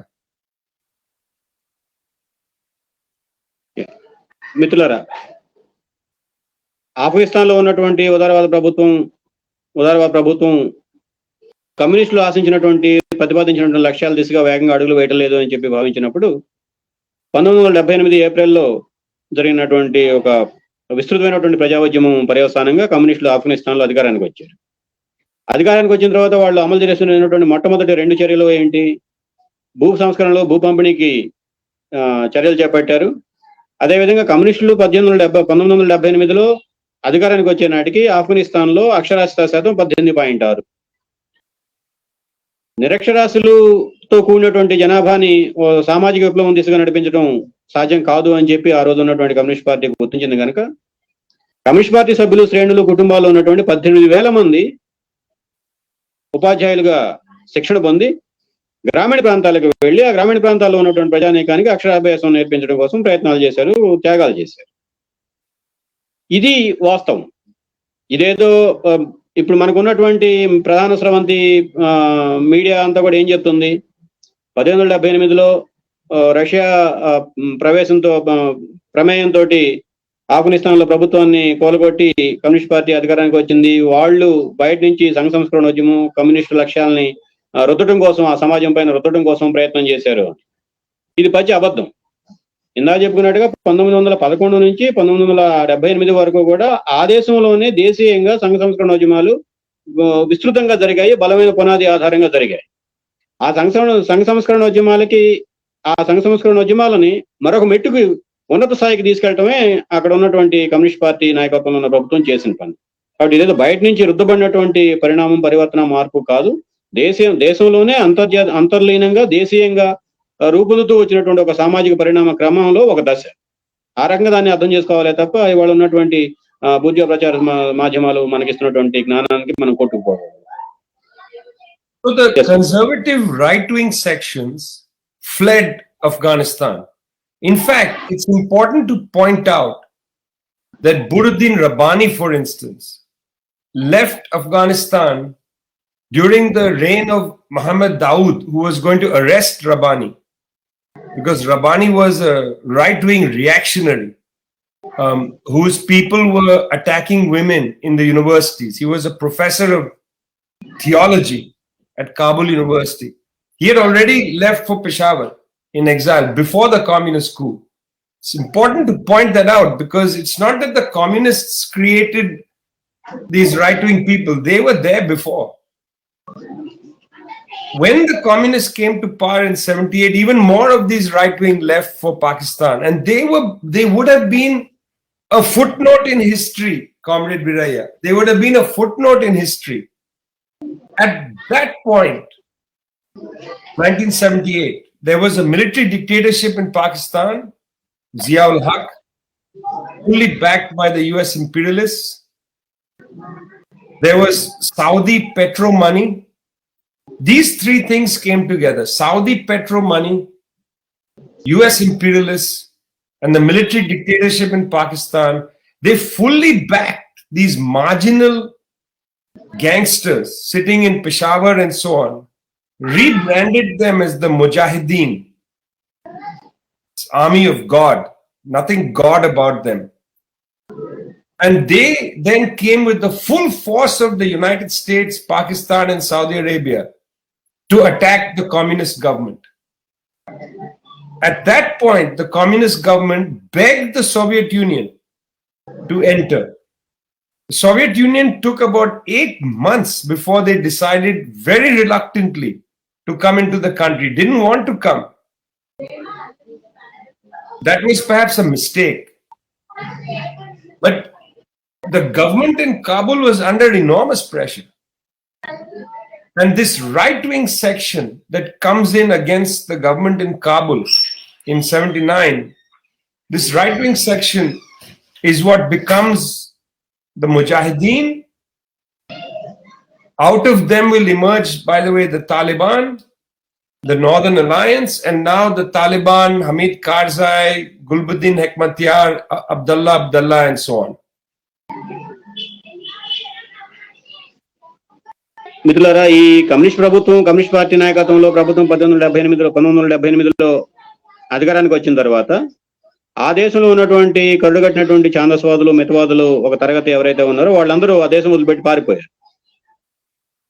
దీన్ని బయట జరిగే ప్రచారం కొన్ని అంశాలు జోడిస్తున్నాను. బయట జరిగే ప్రచారం ఏంటంటే, కమ్యూనిస్ట్ పార్టీ ప్రభుత్వం అధికారానికి వచ్చిన తర్వాత వాళ్ళు సామూహిక అణచివేతకి పాల్పడ్డారు కాబట్టి ఆ అణచివేత నుంచి ప్రాణాలు కాపాడుకోవడం కోసం కొంతమంది జనాభా పారిపోయారు అని చెప్పి మనం చెప్తారు ఇప్పుడు వస్తున్నటువంటి సోషల్ మీడియా ప్రచారాలు. కానీ అది వాస్తవం కాదు. ఉదాహరణకు రబ్బానీ అనే అతను ధర్మశాస్త్రంలో ప్రొఫెసర్ యూనివర్సిటీలో. ఆయన మహిళల హక్కులకు వ్యతిరేకంగా, మహిళల పట్ల సమానత్వానికి వ్యతిరేకంగా, మహిళల విద్యకు వ్యతిరేకంగా పెద్ద ఎత్తున ప్రచారం చేసేవాడు. దాన్ని నియంత్రించడం కోసం అప్పుడున్నటువంటి ఉదార ప్రభుత్వం, దావూద్ నాయకత్వం ఉన్నటువంటి ప్రభుత్వం అతను అరెస్ట్ చేయడానికి ప్రయత్నం చేస్తుంది. ఆయన పెషావర్ వచ్చి కూర్చుంటాడు, పాకిస్తాన్లో ఉన్నటువంటి పెషావర్లకు వచ్చి కూర్చుంటాడు, దాక్కుంటాడు. సో అది ఆఫ్ఘనిస్తాన్లో ఉన్నటువంటి కరుడుగట్టిన మితవాదులు దేశం వదిలిపెట్టి పారిపోవడం అనేది 1978 కంటే ముందే ఒక క్రమంగా కొనసాగుతూ వచ్చింది. అంతే, ఆ కోణంలో మనం అర్థం చేసుకోవాలి. అంతే తప్ప కమ్యూనిస్ట్ ప్రభుత్వం యొక్క అణచివేతకి భయపడి పారిపోయినటువంటి వాళ్ళు కాదు. వాళ్ళంతా ఆ ప్రభుత్వానికి వ్యతిరేకంగా కుట్రపనటం కోసం పారిపోయి బయటకు వచ్చినటువంటి వాళ్ళు. ఆ కాలంలో ఒక ముఖ్యమైనటువంటి పరిణామం కూడా మనం గమనించాలి. 1978-80 ఆ ప్రాంతంలో పాకిస్తాన్కి అధ్యక్షుడిగా ఉన్నటువంటి వాడు సైనిక నియంత జనరల్ జియా-ఉల్ హక్ సౌదీ అరేబియా నుంచి వచ్చినటువంటి, అంటే అప్పుడు బాగా పెట్రోల్ ధరలు విపరీతంగా లాభాల్లో ఉండేవి. మొదటి పెట్రోల్ సంక్షోభం వచ్చిన తర్వాత అన్ని దేశాల్లో పెట్రోల్ ధరలు పెరిగిపోయాయి. విపరీతమైనటువంటి లాభాలు పెట్రోల్ ఉత్పత్తి చేసే కంపెనీలకి, అంటే దేశాలకి విపరీతమైన లాభాలు వచ్చాయి. ఆ లాభాలన్నింటినీ పోగు చేయడం కోసం అమెరికా బ్యాంకులు ఇవన్నీ కూడా ముందుకు వచ్చాయి. ఇది పెట్రో డాలర్స్ అని చెప్పని అంటారు. ఆ పెట్రో డాలర్స్ సౌదీ అరేబియా నుండి పెట్రో డాలర్స్ ఈ ముజాహిదీన్లకి వచ్చాయి. ముజాహిదీన్లు అంటే దేవుడి సైన్యం అనే పేరు పెట్టుకున్నారు వాళ్ళు. మతంతో కానీ దేవుడితో కానీ ఏమాత్రం సంబంధం లేనివాడు దేవుడి సైన్యం అని చెప్పి పేరు పెట్టుకున్నారు. అక్కడి నుంచి వచ్చినటువంటి అనుబంధ ఉత్పత్తి తాలిబాన్లు. ఆ తర్వాత మిగతా కొంతమంది నాయకులు అబ్దుల్లా కానీ ఇటువంటి వాళ్ళందరూ కూడా ఆ మితవాద కూటమికి నాయకత్వం వహిస్తున్నటువంటి వాళ్ళు. జియా ఉల్ హక్, సౌదీ అరేబియా నుంచి వచ్చినటువంటి $1 అమెరికా, ఈ 3 కుట్రబన్ని కాబూల్లో ఉన్నటువంటి కమ్యూనిస్ట్ ప్రభుత్వం పైన ప్రభుత్వాన్ని పడవేయటం కోసం, కోల్వేయటం కోసం పెద్ద ఎత్తున రాజకీయ అస్థిరత్వాన్ని సృష్టించడానికి ప్రయత్నం చేశాయి. అటువంటి పరిస్థితుల్లో విపరీతమైనటువంటి ఒత్తిడికి లోనేటువంటి కాబూల్ ప్రభుత్వం, అంటే ఆఫ్ఘనిస్తాన్ ప్రభుత్వం, రష్యా సహకారాన్ని కోరింది. కాబూల్ ప్రభుత్వం రష్యా సహకారాన్ని అడిగినంత మాత్రాన వాళ్ళు వెంటనే పరిగెత్తుకుంటూ వచ్చేయలేదు. ఆఫ్ఘనిస్తాన్లోకి వెళ్లాలా వద్దా, సైనికపరమైనటువంటి జోక్యానికి సిద్ధం కావాలా వద్దా అని నిర్ణయించడానికి 8 నెలల టైం తీసుకున్నారు సోవియట్ రష్యా. ఈ 8 నెలల కాలంలో ఈ మితవాదులు ఎవరైతే ముజాహిదీన్లుగా అవతారం ఎత్తారో వీళ్ళందరూ ఆఫ్ఘనిస్తాన్ లో రకరకాల రూపాల్లో ప్రవేశించారు. అక్కడ సామాజిక రాజకీయ అస్థిరతకి పునాదులు వేశారు. దాని పర్యవసానాలు తర్వాత కాలంలో మనకు కనిపిస్తాయి. Yes come. So there was nothing inevitable about this kind of right-wing government or right-wing political forces triumphing in Afghanistan. There was nothing inevitable. It has been a long contest since the 1910s between the forces of reform, which included liberal aristocrats, the emerging middle class, communists leading the peasantry, and so on.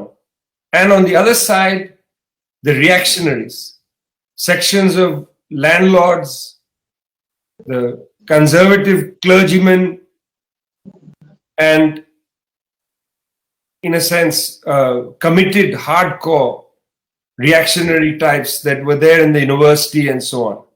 But it's a combination of landlords, clergy, and these reactionaries that formed a bloc that, with the help of the United States, Pakistan, and Saudi Arabia, prevailed. And they have helped destroy a long process of struggle in Afghanistan. They, who is they? Those who gave the right wing the advantage, and that's US imperialism primarily. US imperialism never went there to fight the Taliban or anything like that. They went there to fight their adversaries, not to bring the good side of history to life in Afghanistan. Please don't misunderstand this point. What we have now with the US defeat in Afghanistan, the US was defeated by its former allies. That's how we have to see it. And the scope for the good side of Afghan history is just not there right now. మిత్రుల, ఈ దాదాపు 100 సంవత్సరాల పరిణామ క్రమంలో ఆఫ్ఘనిస్తాన్ లో 2 ధోరణులు సమాంతరంగా ఎదుగుతూ వచ్చాయి, పురోగమిస్తూ వచ్చాయి. ఒకటి, సంఘ సంస్కరణోద్యమాలు, సమాజాన్ని ప్రజాతంత్రీకరించే దిశగా జరుగుతున్నటువంటి ప్రయత్నాలు, ఒక నూతన మధ్యతరగతి, నూతన విద్యావంతులైనటువంటి తరగతి, భూ సంస్కరణలో కమ్యూనిస్ట్ పార్టీ నాయకత్వంలో జరిగినటువంటి సామాజిక సంస్కరణలో క్రమంలో ఒక ప్రజాతంత్ర వాతావరణం ముందుకు వచ్చింది. రెండో వైపున దీనికి వ్యతిరేకంగా మితవాద రాజకీయ కూటమి, అంటే భూస్వాములు, మతాధిపతులు, అమెరికా నాయకత్వం, జియా ఉల్ హక్ మద్దతు, సౌదీ నుంచి వచ్చినటువంటి పెట్టుబడులు, పెట్రోల్ డాలర్ల ద్వారా వచ్చినటువంటి పెట్టుబడులు, ఇవన్నీ ఇంకొక కూటమి ఈ ప్రజాతంత్ర పరిణామాన్ని అడ్డుకోవడం కోసం ఒక కూటమిగా తయారయ్యి అక్కడ అరాచకానికి పాల్పడ్డాయి. ఈ చారిత్రక నేపథ్యాన్ని మనం గమనంలో పెట్టుకున్నప్పుడు, అదేదో ఇప్పుడు ఆఫ్ఘనిస్తాన్ లో మితవాదం తెల్లారే రూపం తెర మీదకి రాలేదు, రాత్రికి రాత్రి పుట్టుకు రాలేదు, తెల్లారి విజయం సాధించలేదు. ఈ మితవాదం పైచేయి సాధించడంలో అమెరికా పాత్ర అత్యంత కీలకమైంది. ఈవేళ అమెరికా ఆఫ్ఘనిస్తాన్ నుంచి పారిపోవటం అంటే అమెరికా మిత్రులు అమెరికాను ఓడించారే తప్ప అక్కడ ఉన్నటువంటి ప్రజాతంత్ర శక్తులు పురోగమించినందువల్ల అమెరికా ఓటమి గురయ్యి పారిపోయింది అని చెప్పి మనం అనుకోవటానికి లేదు. ఇప్పుడు రానున్న కాలంలో ఆఫ్ఘనిస్తాన్ చరిత్ర అత్యంత అంత ఆశాజనకమైనటువంటి చరిత్రగా మనకేమీ కనిపించడం లేదు. ఇది కీలకమైనటువంటి అంశం, మనం గమనంలో పెట్టుకోవాలి. ఈ చర్చలు వచ్చినప్పుడల్లా మనం జోక్యం చేసుకునేటప్పుడు ఈ అంశాన్ని ప్రస్తావించాలి. Yes. So the last point. There is no positive outcome here. This is not a moderate Taliban. Mullah Baradar, who is going to be in power, was one of the founders of the Taliban. This might be a pragmatic Taliban, but it's not a moderate Taliban. It's not moderate because it will not moderate its social agenda. People are misled. Spokespersons are saying women can go out but only following Islamic law. They said the same thing in the 1990s. It's not a moderate Taliban. It's a pragmatic Taliban. It's pragmatic because their old ally Pakistan, for instance, is now very much in an alliance with China.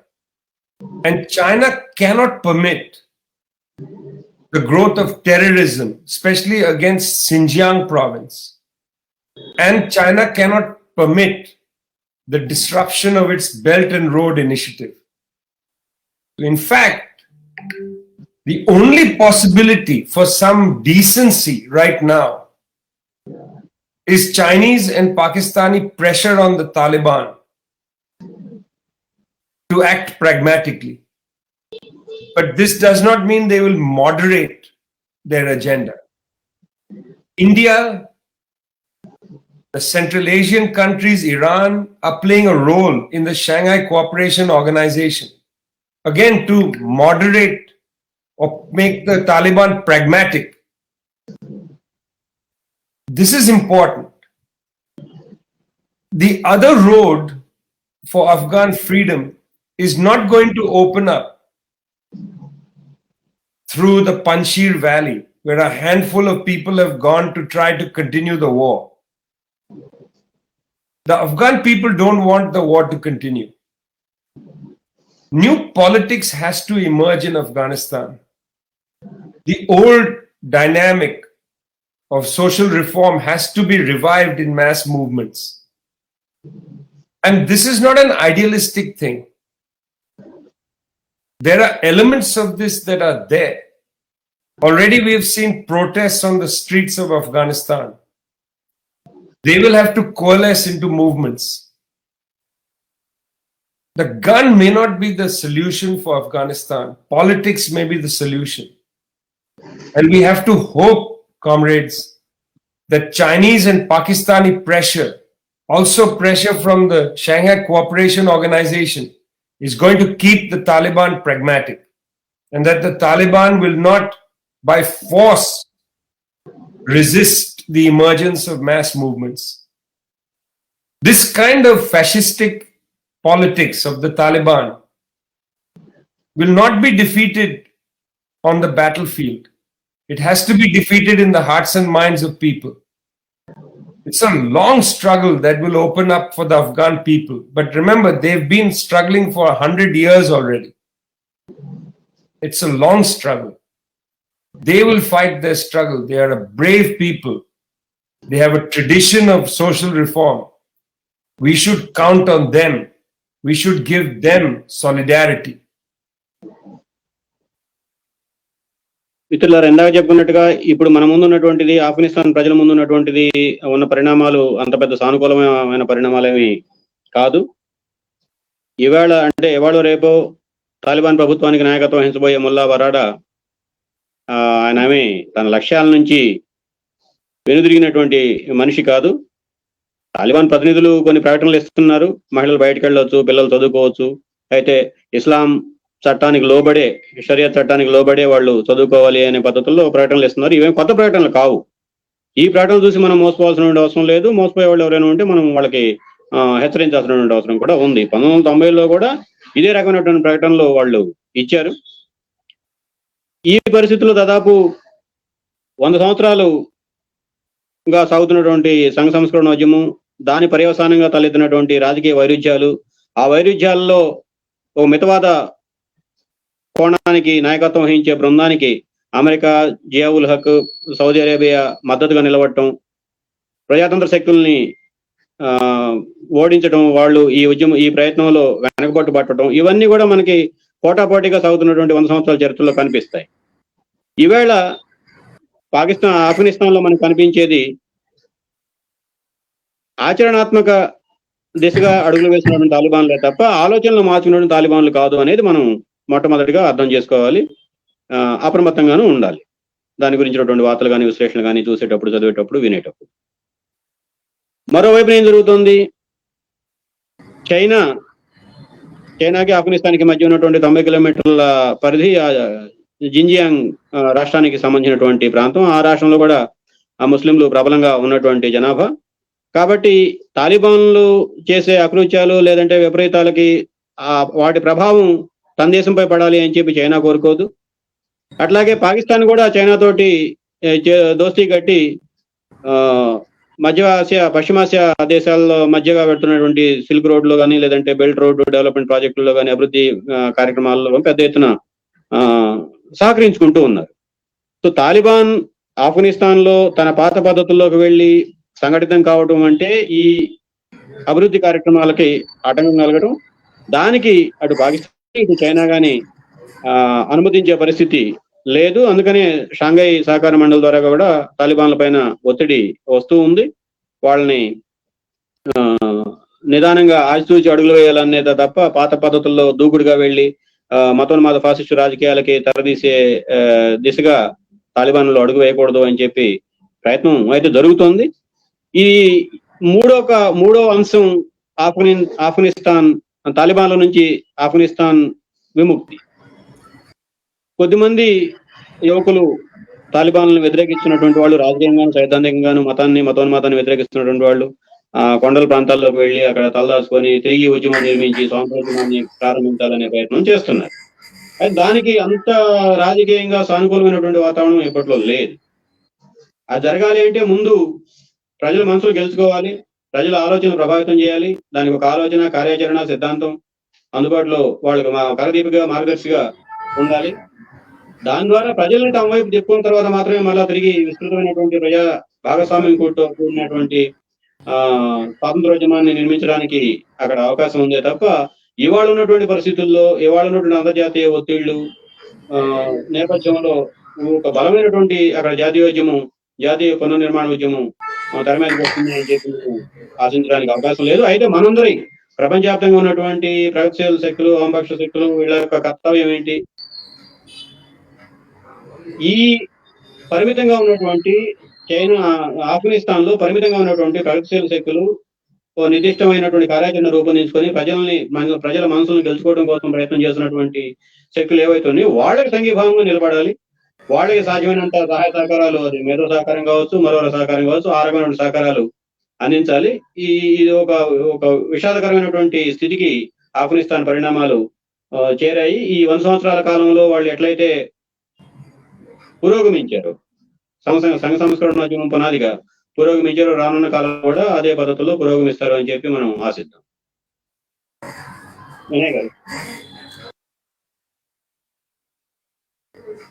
Yeah, there are 2-3 questions. One is, what should be India's approach in this background?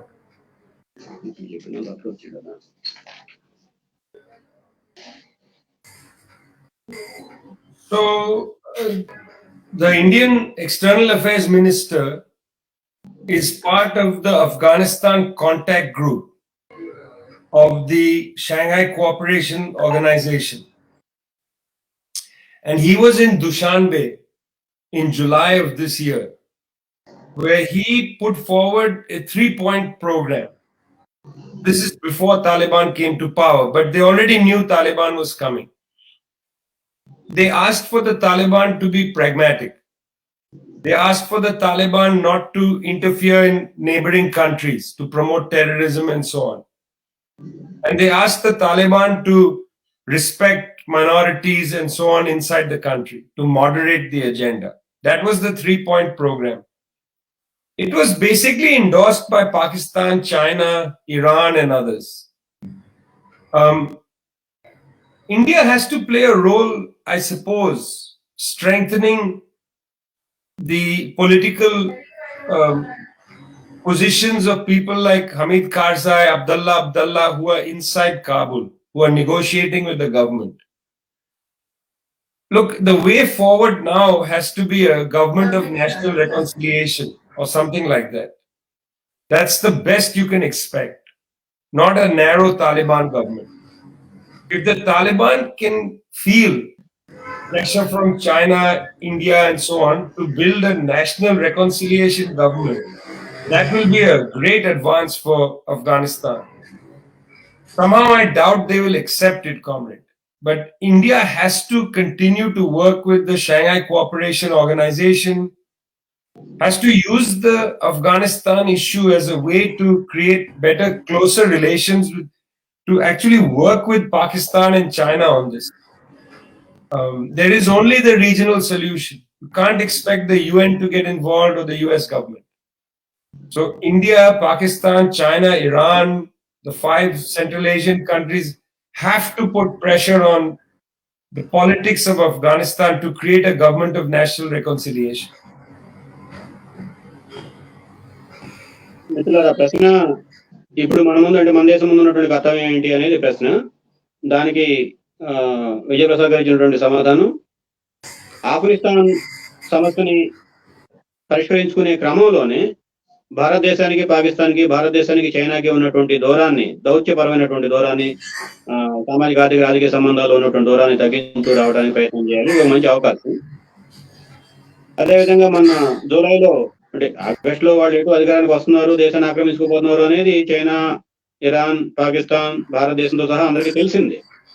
ఆ సందర్భంగా ఒక group ని ప్రత్యేకంగా ఏర్పాటు చేశారు ఆఫ్ఘనిస్తాన్ తోటి సమన్వయం చేయడానికి.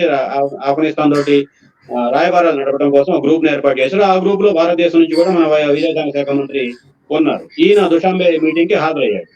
అక్కడ ఇరాన్, చైనా, పాకిస్తాన్ తో సమన్వయం చేసుకుంటూ ఒక 3 అంశాలకు సంబంధించినటువంటి ఎజెండాని తాలిబాన్లకు ముందు పెట్టారు. ఒకటి, తాలిబాన్లు ఆచరణాత్మకవాదులుగా ఉండాలి, పాతకాలపు మతోన్మాద పద్ధతులకి పరిమితమై ఉండకూడదు అనేది మొదటి షరతు. రెండవది, పొరుగు దేశాల్లో ఉగ్రవాదాన్ని ప్రేరేపించే చర్యలు, పొరుగు దేశాలని ప్రభావితం చేసే చర్యలకి పాల్పడకుండా ఉండాలి. అటువంటి పాల్పడే శక్తులకి అవకాశం ఇవ్వకుండా తాలిబాన్ అంటే కొత్త ప్రభుత్వం, అప్పటికి తాలిబాన్ అనేది కాదు, కొత్త ప్రభుత్వం చర్యలు తీసుకోవాలి అనేది రెండవ షరతు. మూడో షరతు వచ్చేటప్పటికి ఆఫ్ఘనిస్తాన్ లో ఉన్నటువంటి అల్పసంఖ్యాక వర్గాలకి కావాల్సినటువంటి అన్ని రకాల భద్రతలు, రక్షణలు కల్పించాలి అనేది మూడో షరతు. ఇవి ఈ షాంఘై సమన్వయ సహకార మండలి ఏదైతే ఉందో వాళ్ళతోటి సమన్వయం చేసుకుంటూ వచ్చినటువంటి ఎజెండా. ఆ ఎజెండాని భారతదేశం తరఫున ఆ మీటింగ్ లో ప్రజెంట్ చేశారు. ఇవాళ మనకు కనిపించేది ఒక రకమైనటువంటి సంకీర్ణ ప్రభుత్వానికి దిశగా తాలిబాన్లు ఒప్పుకునేటట్టుగా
the Europeans and the British and the US, they're worried about their own people inside Kabul, inside Afghanistan, and they're trying to evacuate them. So they are right now not making any public declarations. They don't want to jeopardize the evacuation. Once the evacuation is completed, let's see what they do. I mean, I mentioned the Panjshir Valley and the former Vice President, Amrullah Saleh. He was the spy chief of the government of the United States in Afghanistan from 2004 to 2010. Mr. Saleh was the spy chief. He worked very closely with the CIA and so on. His credibility in Afghanistan is not very high. He was the US man in Ashraf Ghani's government. You know, that he's gone off to Panjshir Valley with the son of Ahmad Shah Massoud. It should not give people false understanding. They don't have a mass base. Their base will now be the bombers of the United States. And so I don't know exactly what the other US allies will do, but we'll have to wait and see.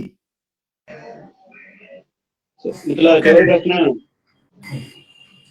America మిత్రులు ఏ రకంగా స్పందించబోతున్నారు అనేది, దానికి నిర్దిష్టమైనటువంటి సమాధానం చెప్పుకోవడానికి ఇది చాలా సమయం కాదు. ఎందుకంటే ఆ దేశాలన్నీ కూడా ఆఫ్ఘనిస్తాన్ లో ఉన్నటువంటి ఆ దేశ పౌరుల్ని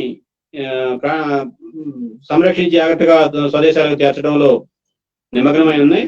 ఈ సమయంలో వాళ్ళు ఏదైనా ఒక నిర్ణయం చేసి బహిరంగ ప్రకటన చేస్తే ఈ ప్రజల ప్రాణాలు ప్రమాదంలో పడే అవకాశం ఉంది. కాబట్టి వాళ్ళు అంత తొందరగా ఆ నిర్ణయం తీసుకోరు. ఇందాక ఆఫ్ఘనిస్తాన్ ఉపాధ్యక్షుడు సాలే అతను పాన్షీల్ వ్యాలీలో దాక్కున్నాడు అని చెప్పాం. అతను వెళ్ళేటప్పుడు ఒంటరిగా వెళ్ళలేదు, అహ్మద్ షా మసూద్ వాళ్ళ కొడుకుని కూడా తీసుకొని వెళ్ళాడు. వీళ్ళకి ఎవరికి ఆఫ్ఘనిస్తాన్ సమాజంలో విస్తృతమైనటువంటి ప్రజాపునాది కలిగిన నాయకులు కాదు, ఆ తరగతులకి ప్రాతినిధ్యం వహించే వాళ్ళు కూడా కాదు. అతనికి ఉన్నటువంటి ఆఫ్ఘనిస్తాన్ లో ఉన్న గుర్తింపు వల్ల ఏంది అంటే అమెరికాకి బంటు. అమెరికా 2014 నుంచి ఆఫ్ఘనిస్తాన్ ప్రభుత్వంలో నిఘాకి సంబంధించినటువంటి మొత్తం వ్యవహారాలు ఇతని పర్యవేక్షణలోనే సాగాయి. కాబట్టి అతనికి ఉన్న ఏకైక బలం ఏదన్నా ఉంది అంటే అమెరికా ఇచ్చే ఆయుధాలను డబ్బులే తప్ప ఆఫ్ఘనిస్తాన్ జనం అతనితో లేరు. కాబట్టి మిగతా రకరకాల కూటములు, ప్రత్యామ్నాయాలు, మనుషులు, వ్యక్తులు, దేశాలు భవిష్యత్తులో ఏ పాత్ర పోషిస్తాయి అనేది అంచనాకు రావడానికి మరికొన్ని పరిణామాలు జరిగేంత వరకు మనం ఎదురు చూడాలి. Okay, thank you comrade Vijay Prasad గారు. థ్యాంక్ యూ వీరయ్య గారు. It was very elaborate and new points have come up. And so most of these generation people do not know what is Afghan history. So what you said, uncivilized country, that was the only impression these generations have. I have attended the press conference of Afghan Communist Party leaders that time, somewhere in 1980s. So they were, we can't expect how Afghan turned into like this situation. So anyhow, thank you. Thank you, Veeraiah garu. ఈ కార్యక్రమాన్ని చూసినందుకు నమస్కారం. Thank you.